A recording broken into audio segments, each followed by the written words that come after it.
Good afternoon and welcome to the Midday News. I'm Shamela Pullen. Here's what we have in the bulletin. Local officials push for stronger role in post-hurricane recovery. St. James Parish Court fully reopens after Hurricane Melissa. And later in sports, Jamaica prepares for crucial World Cup qualifier versus Curacao. Now the details. Jamaica says that getting help from the UN Fund for Loss and Damage is about climate justice, not charity, as it recovers from Hurricane Melissa. Water Minister Matthew Samuda told COP30 in Brazil that the hurricane caused about $10 billion in damage. He urged developed countries to help frontline nations rebuild stronger.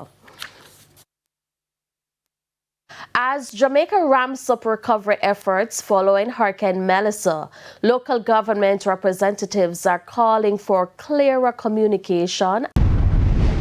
With recovery now dominating the national agenda, municipal leaders say something is missing from the conversation. An honest update on Jamaica's net international reserves. At least two municipal leaders believe the reserves should provide a critical buffer in the aftermath of the hurricane, but they're questioning why no one in central government is openly discussing the status of the fund. I'm somewhat concerned in that to date I have not heard anybody from central government talking about this $6.128 billion in our reserve. I'm hearing members of parliament on both sides of the fence saying that monies were promised, but they have not seen it. So my question is, while it is that the JIS reported on November 5th that we would need approximately $7 billion to bring back Jamaica to some sort of stability, is it that we have enough? Why we're not hearing about the NIR? Is it that we're waiting until all our external partners or donor agencies, NGOs have completed their donation before we start spending from the NIR in a time when we're braced for several other things apart from regular infrastructural problems, because we're seeing a health crisis looming over Jamaica now, which threatens all parishes. Their concerns deepened after mayors were advised to draw on the Special Grant for Repairs, the SGR, to assist with recovery. When you have emergency funding, it is for emergencies, and local government has a different purview in terms of its governance from central government. So while we can deal with the parochial side from the SGR, most of the damage was done to major infrastructure that would have fallen within central government, hence my concern. And that's why they want to be included in the talks guiding Hurricane Melissa's recovery efforts. Almost every discussion, it entails the municipal corporations. As a matter of fact, it may even go further, because some of these parishes that have been so devastated, in their planning process, we may have to look at some kind of different ways of rebuilding some of these houses with a view of withstanding this kind of wind speed which came from Melissa. Rashida Walker for TVJ News. And the situation is quite similar at the Clarendon Municipal Corporation. One councillor is not pleased with the distribution of aid. Sandy Williams has that story. With entire communities still living under zinc sheets and torn tarpaulins after Hurricane Melissa's merciless assault, Councillor for the Yorktown Division, Anthony Davis, said residents are confronting him daily and accusing him of withholding aid that they believe the government already sent. Person coming to me and saying, Pastor, that's what they address me as. Where is the building assistant money? Because some of them have brain like elephant. And so they remember that during the last sports day, National Sports Day, that the minister said that he sends money to every municipality for funeral grants and housing assistance. And my constituents, persons remember that and are coming to me and accusing me. He didn't mince words, describing a dangerous narrative now circulating in storm-battered communities. The minister says he sent money to this municipality because he said everyone, so that includes this one. It is accusing me of getting the money and not assisting the persons. Or it is accusing you, Mayor, and the corporation, my goodly officers and administrators that are preachers like myself. It is accusing us of being a thief or thieves. Outside the walls of the municipal corporation, the desperation is real. Families are sleeping in broken structures and salvaging scraps of zinc to rebuild. And so, Mr. Davis is publicly questioning whether promised relief funds ever made it to Clarendon at all. I don't want to say the person is a liar. It's the devil that is a liar, and I don't want to call anybody a liar. I want to say that the minister needs to clarify which of the municipalities he's sending those monies to, and don't allow our constituents to be accusing us of getting this money and not responding to their needs, especially at this time after such a devastating hurricane. Sandy Williams, TVJ News. Meanwhile, relief has finally reached some communities in St. Elizabeth as the National Irrigation Commission brought water. Many residents have been struggling to source the commodity since Hurricane Melissa cut their supply weeks ago. Ramarda Lyons reports.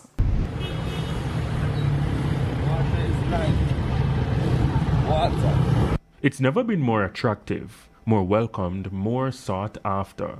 And several residents across communities such as Knoxwood, Brompton and Newell in St. Elizabeth have reunited with the commodity as the National Irrigation Commission NIC showed up at a time when it wasn't only pipes and buckets that were dry, but also faith.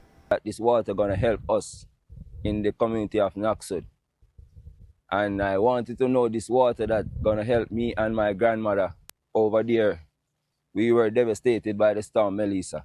Access to drinking water may still be a problem, but now he says he has a chance to do some well-needed chores. We're going to use it to clean our houses. We're going to use it to clean our clothes. And you understand? I feel very overjoyed, speechless.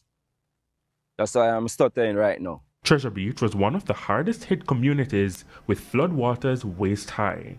After subsiding, it was almost as though it took the water being stored in tanks as well. So I come get 150 gallons, as you can see, two buckle in the back there. Yeah, we wanted to bathe and we can get the bathroom flush and things like that, you know. In some cases, residents have to go directly to water filling stations, but there are also trucks delivering water to residents. The truckers happily going with the flow. When the people saw the truck, they were so overwhelmed that they run towards the truck when they see the truck coming with the water. So we are here to serve the people with water, and we're heading to Brompton now. For people with no drums, even a bucket or two makes a difference. After all, Melissa mashed me up from head to foot because the house stopped gone. The workshop broke down. Right now, we have a tank down there where we drink water from. And we are thankful for them could have sent some water to get full that tank because we're drinking water. He's still glad that even if just temporarily, he has a chance to do a lot of things around the house. Use it like flush the toilet, wash our dishes, bathe.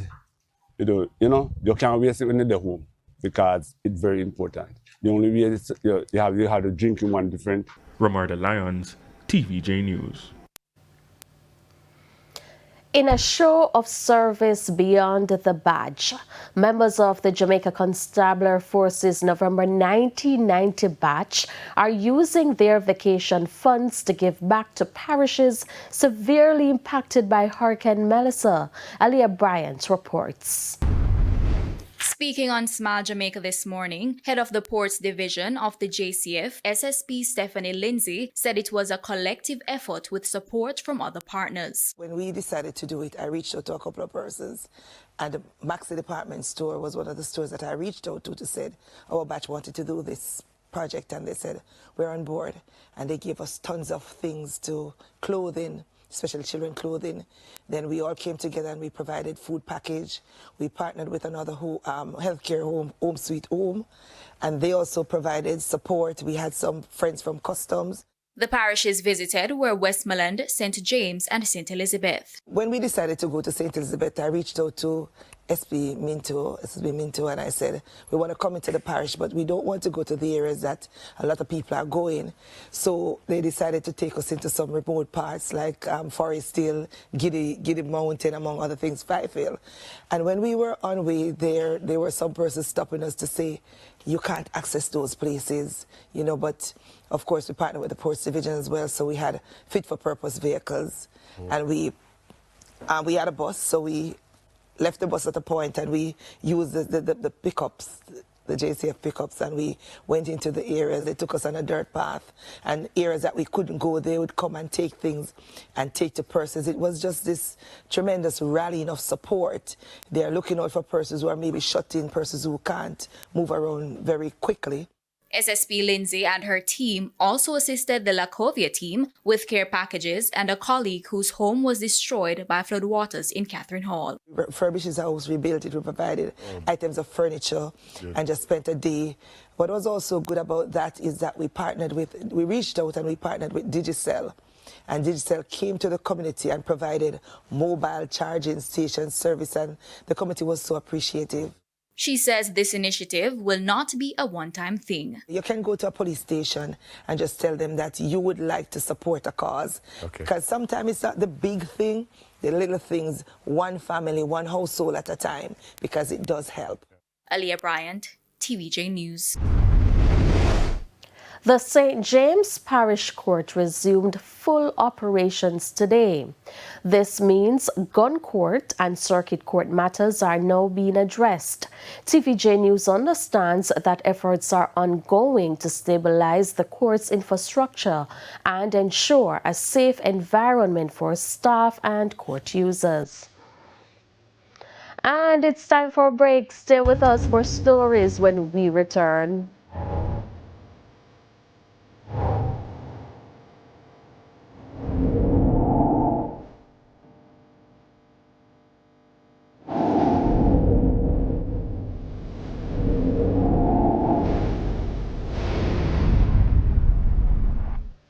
Welcome back to the Midday News. Residents of several communities in Westmoreland receive supplies from the state as the government continues to deliver the relief to Melissa's victims. Part of central and western Westmoreland were visited by state ministers Delroy Williams and Xavier Main, who also used the opportunity to assess the damage and destruction. The state ministers distributed relief packages of food, hygiene kits, tarpaulins, mattresses, along with other critical items to support families whose homes and livelihoods were disrupted. Residents welcomed the supplies and encouraged the state to start turning its attention to helping residents rebuild homes in the coming days. So me have to leave and go to PPI and something, and so me get put on back some housing pan and something. One of my brethren buy me, two I feel like them to put up freezing candle and pan and something. And it's now time for the Business Minute. Spurtree Spices has reported strong third quarter results with net profit climbing to $81.4 million, on revenues of $638 million for the period ended September 30. Now, this represents a 160% jump in net profit and a 41% increase in revenues compared with the corresponding period last year.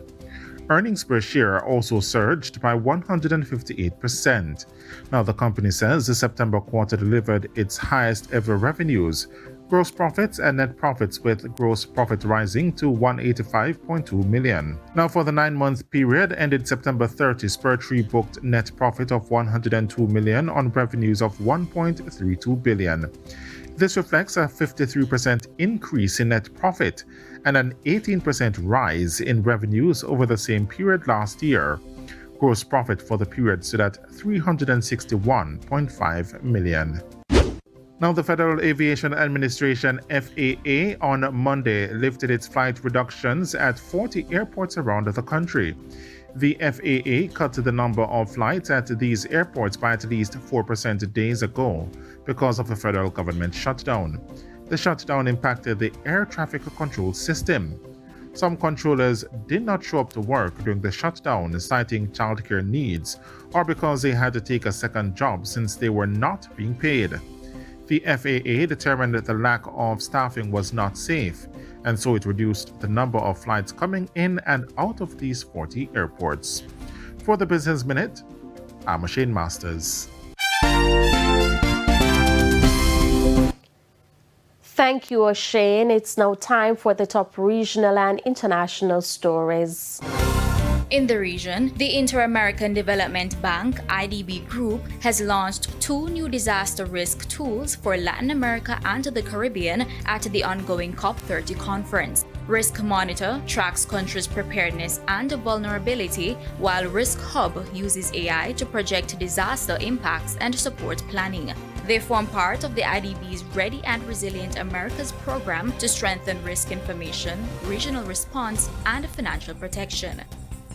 And on the international scene, a Polish railway line used to transport aid to Ukraine has been destroyed in what Prime Minister Donald Tusk is calling an act of sabotage. Further inspection determined there was damage to a section of a track near the village of Micah. Polish authorities have detained dozens of people over suspected sabotage and espionage since Russia's invasion of Ukraine in February 2022.